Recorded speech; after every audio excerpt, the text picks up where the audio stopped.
Olá, tudo bem? Sou o professor Alexandre Novas, aqui da Central de Cursos do professor Fernando Pimentel. Nós vamos corrigir a prova de Geografia do Barro Branco, do CFO, que ocorreu no último domingo, certo? Meu e-mail está aqui na tela, se você quiser conversar, mandar alguma questão, tiver alguma dúvida, pode mandar aqui por e-mail, tá? Vamos começar aqui pela primeira questão, a questão 17, certo? Você pode observar aqui no mapa, certo? É uma questão que ela fala a respeito da produção e distribuição de petróleo no mundo, a produção e consumo do petróleo no ano de 2016, certo? Primeira informação que nós percebemos, então, é que é uma distribuição que não é uniforme, né? Existem países que realizam essa produção, certo? E países que não são produtores, tá? No círculo preenchido de verde, nós temos o consumo dos países, certo? E no círculo sem preenchimento, nós temos a produção dos países, certo? E aí o que o enunciado pede? A partir da leitura do mapa, né, das informações trazidas pelo mapa, tá? E os seus conhecimentos sobre o tema, marque a alternativa correta, certo? O candidato aqui nessa questão, ele poderia ficar em dúvida entre a alternativa A e a alternativa B. Todas as outras alternativas, elas são muito evidentes que elas estão equivocadas, certo? Mas vamos à alternativa A, certo? As descobertas dos novos lençóis petrolíferos no início do século XXI mudaram a geopolítica do petróleo que prevaleceu durante todo o século passado. E as organizações como a OPEP perderam a importância. É uma alternativa que você percebe aqui. As novas descobertas, né, de fontes de petróleo no começo desse século, de fato, alteram um pouco a geopolítica do petróleo do mundo. Alteram, de fato. O que está errado nessa alternativa? Quando ela informa que a OPEP perde a importância. A OPEP continua sendo um dos principais, né, atores, né, um dos principais conjuntos de países exportadores de petróleo no século XX. Certo? Nós temos países da África, temos o caso da Venezuela aqui na América, certo? Temos países da Ásia. Então, continua sendo um dos principais produtores de petróleo no mundo hoje. Tá? Então, é impossível se afirmar essa segunda parte, né? Onde a OPEP perde a importância. Tá? E como um commodity, né? Como um produto de exportação, certo? Ele é negociado na Bolsa de Valores, certo? Na Bolsa, nos mercados financeiros aqui, certo? Então, a alternativa mais correta é a alternativa B, onde ele afirma que o desequilíbrio entre a produção e o consumo torna o petróleo uma mercadoria regulada pelas leis de oferta e procura, certo? Negociado no mercado global, né, por todos os países, né, por uma maior parte dos países, e com o preço determinado nos mercados financeiros. Tudo bem? Partimos para a próxima, certo? Então, aí, a alternativa B é a correta, certo? Vamos aí à questão 18, certo? Questão que fala de um fenômeno meteorológico, certo? O ciclone Idai, certo? Um ciclone que atingiu no começo do ano, né, a costa leste africana, atingindo países como o Moçambique, Zimbábue, certo? Causando aí, segundo a informação trazida pela questão, né, diversas enchentes, né, onde diversas pessoas ficaram sem água potável, moradia, saneamento e outros serviços, certo? Então vamos ver, o que seria um ciclone? Seria um ciclone um sistema cujo centro ele tem uma baixa pressão, né? Os ventos eles se agrupam de forma circular, certo? E quando eles adentram ao continente, eles vão levar ventos em alta velocidade, certo? E uma série de chuvas, ok? O que vai trazer uma série de problemas para as populações, né? Grandes destruições, né? De casas, né? Trazendo uma série de transtornos, tá? Então, nós temos aqui a área de incidência, né? Que é dada pela questão, né? Onde ocorreu aí o ciclone, certo?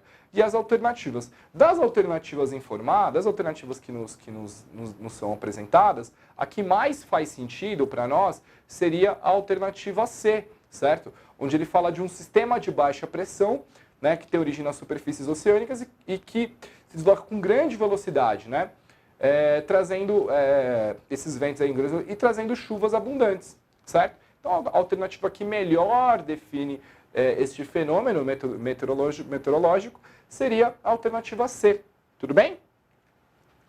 Passamos à próxima questão, a questão 19, tá? que ela vai tratar a respeito das condições de trabalho, né, de trabalho infantil no mundo. Tá? Segundo o relatório da OIT, certo? Então, segundo anunciado, então, lançado no final de 2017, na Assembleia, a OIT, lembrando que é um órgão vinculado à ONU, né, que ele vai elaborar relatórios, análises sobre as condições de trabalho no mundo. Então, ele afirma que cerca de 152 milhões de crianças foram submetidas ao trabalho infantil no ano de 2016, sendo 64 milhões do gênero feminino e 88 do gênero masculino. Tá? Isso, em números, representa 1 em cada 10 crianças, certo? De 5 até 17 anos, foi explorada no mundo, certo? Durante esse período. Tá? E aí, qual que é a alternativa? Essa é uma questão que deixaria o candidato um pouco em dúvida. Né? Eu acredito também que, caso haja um recurso de algum candidato sobre essa questão, ela tem uma grande possibilidade de ser anulada. Por quê? Se nós formos pegar as alternativas aí, a alternativa A, uma possibilidade muito absurda, né, onde demonstra que alguns países no mundo estão numa transição demográfica e há um predomínio de jovens e crianças em relação às outras camadas da população, que é o que afirma a alternativa A, certo? Algo muito equivocado.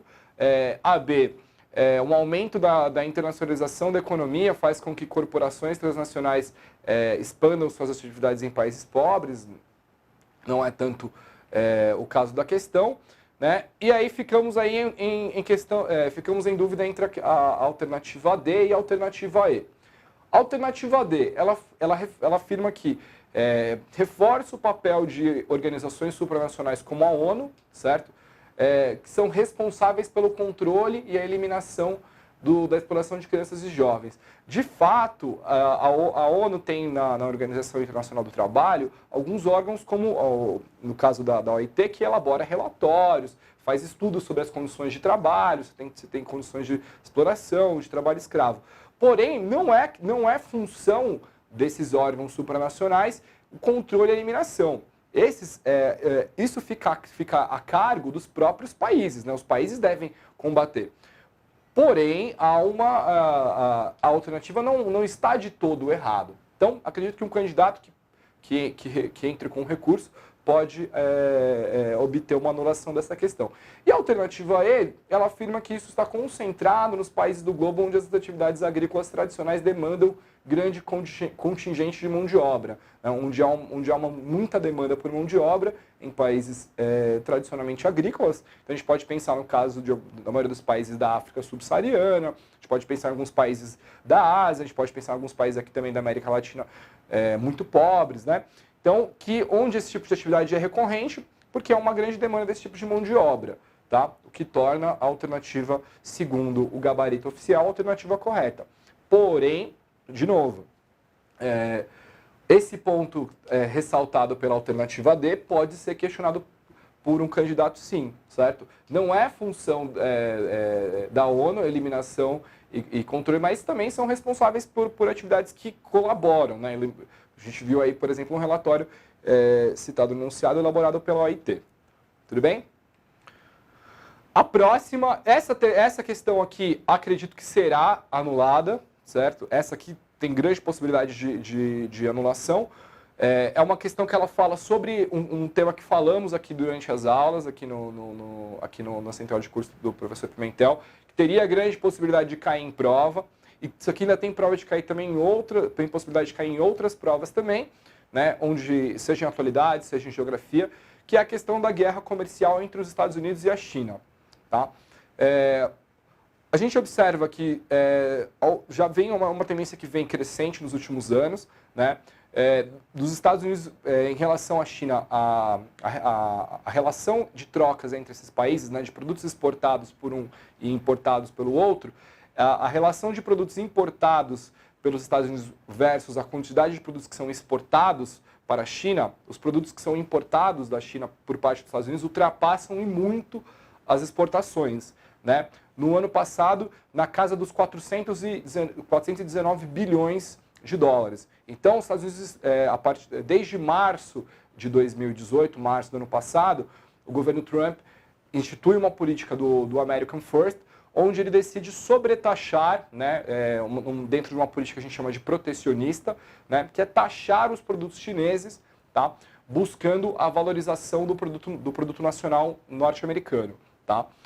Então, serão colocados então, uma série de tarifas para que haja a busca pela valorização do produto norte-americano. Tá? Qual o problema dessa alternativa, né, dessa questão para mim? Você tem um gráfico aqui, certo? E esse gráfico dá claramente a entender que as exportações dos Estados Unidos superam as importações no caso da China, certo? Em relação à China. Quando, na verdade, eu trouxe aqui um gráfico para nós observarmos, isso aqui seria o que ocorreu no ano de 2018, né? Um gráfico fornecido pela BBC. Bom, se você observa as importações dos Estados Unidos, elas superam e muito, que as importações aqui estão em azul, certo? E as exportações estão em vermelho, tá? Então você percebe uma relação muito grande entre as importações e as exportações dos Estados Unidos, certo? As importações superam em muito as exportações para a China, certo? Por isso, o governo norte-americano adota essa política protecionista, né, para tentar valorizar o produto nacional norte-americano, tá? Então, qual que é a melhor alternativa aí que descreve essa situação aí que comentamos? É a alternativa A, certo? Onde o déficit comercial, que é essa relação, né, onde as importações norte-americanas, né, em relação à China ultrapassam as exportações, por conta, né, os americanos vão argumentar, por conta de subsídios chineses à produção dos seus produtos, né, e os americanos também alegam que há um constante roubo de tecnologia norte-americano por parte das empresas sediadas na China, né, causa esse conflito comercial aí, certo? Então a alternativa melhor, né, é a alternativa A, porém acredito que essa questão será anulada por conta do gráfico, como afirmamos. Próxima questão, a questão 21. Tá? Em vermelho aqui, é uma questão que eu considero relativamente fácil. Tá?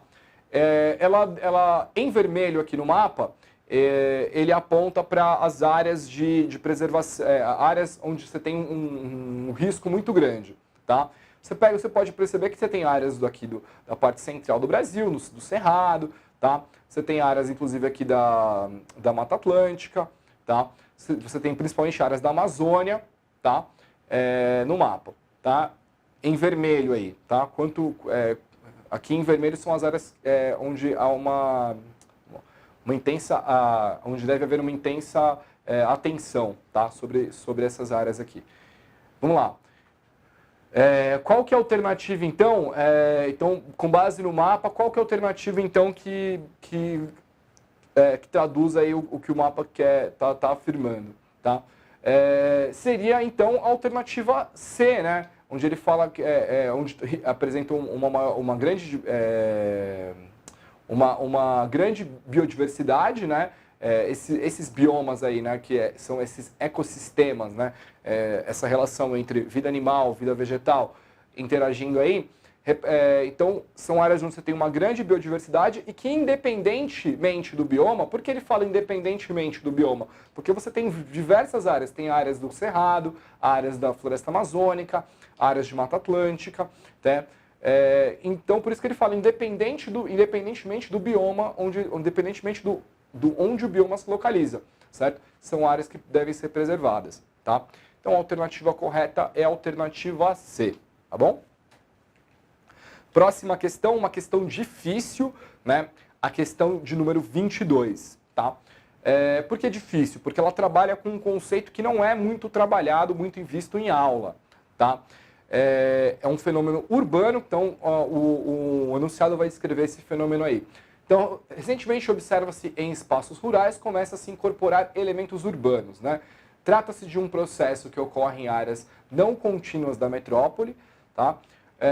Quando se instalam no espaço rural elementos e atividades características da cidade, sendo exemplos os condomínios fechados, loteamentos de casas populares, e os desenvolvimentos de atividades não agrícolas, né? Então, hotéis, spas, né? Que ocorre nessas áreas aí não urbanas, né?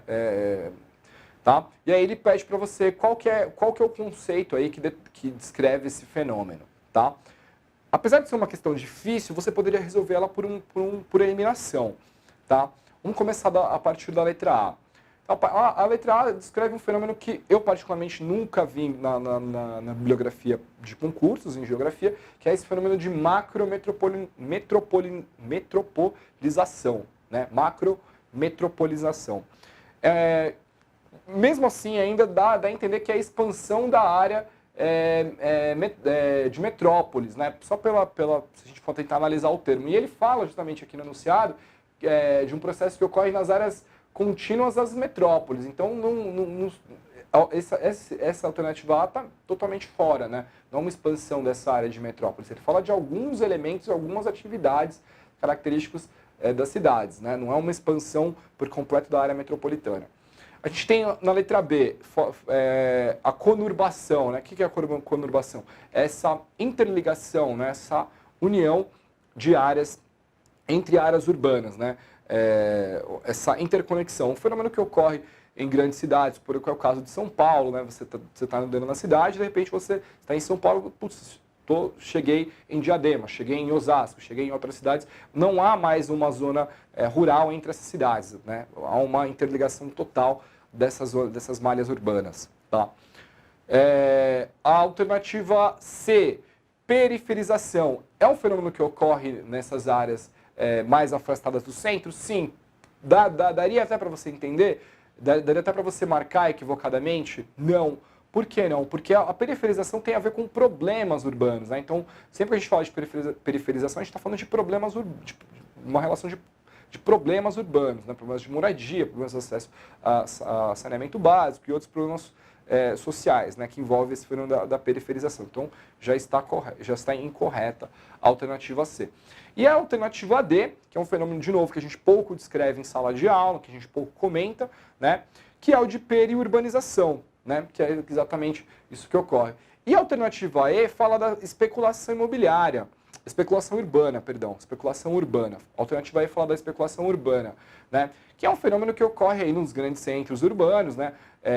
De aquisição de imóveis, e aí essas pessoas não ocupam esses imóveis de fato, esperando uma valorização desse imóvel, né? E acaba gerando um déficit de moradia, muitas vezes em grandes centros, o que acaba forçando que as pessoas vão para áreas mais periféricas devido ao aumento, né, dessa especulação aí imobiliária. Então, a alternativa E também incorreta, certo? O que nos resta é a alternativa D, tá?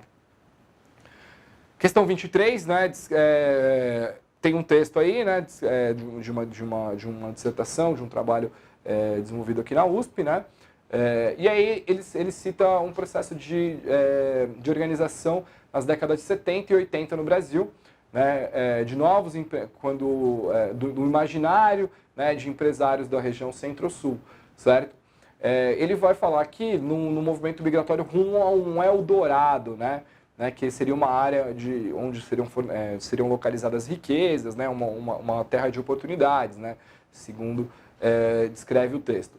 E aí, tem aí um fenômeno que a gente descreveu muito em sala de aula, que nós falamos reiteradamente, que é o fenômeno da expansão da fronteira agrícola, né? Você leva cultivos de soja, principalmente soja e áreas de pastagem de gado, para regiões como a Amazônia, né? Mas também que atinge também muito o cerrado no Brasil, né? Então, essa é uma questão relativamente fácil, né? Uma questão que trabalha bastante a questão de interpretação de texto, mas e também aliado a esse conceito que trabalhamos muito em aula de expansão da fronteira agrícola, tá? Que é a alternativa B, ok? A última questão, né, da prova, ela vai falar da relação por região, da participação por região no PIB do Brasil, certo? Em dois momentos, né, no primeiro em 1990 e o segundo momento em 2016, tá? Você pode reparar que o Sudeste continua como a principal região, né? Gerando valor aqui, agregando valor ao PIB. Seguido dela, a gente tem aqui o número 4, certo? Depois o número 2, em seguida o número 5, depois o número 1. Ele pede para você assinar. E aí, o comando da questão. Pedindo para que você descrevesse no mapa, né, descrevesse conforme o gráfico, né, qual que seriam as duas regiões que estão aí no mapa, né, a região 4, né, e a região 2, né, voltando aqui no mapa, certo? Essa aqui, a gente sabe, a gente trabalhou isso aqui em aula, que as principais as regiões aqui do Brasil que contribuem aí de maior participação do PIB depois da região Sudeste, a região Sul e a região Nordeste. Tá? O que poderia confundir o candidato? Se o candidato pegasse em relação ao número de exportações. Tá? Aí ele podia ficar em dúvida aqui entre a região Centro-Oeste e a região Nordeste. Se nós estivéssemos falando em termos de exportação, aí sim seria a região Centro-Oeste. Como nós estamos falando em participação no PIB, novamente, do Produto Interno Bruto, como é relatado aí no comando da questão, nós temos aí a alternativa que melhor descreve esse fenômeno aí, né, o número 4 e o número 2 no gráfico, né, respectivamente o segundo e o terceiro lugar aí de participação no PIB por região, seria a região Sul e a região Nordeste, tá? Agradeço a todos pela atenção, tá? Nos vemos aí numa próxima. Obrigado.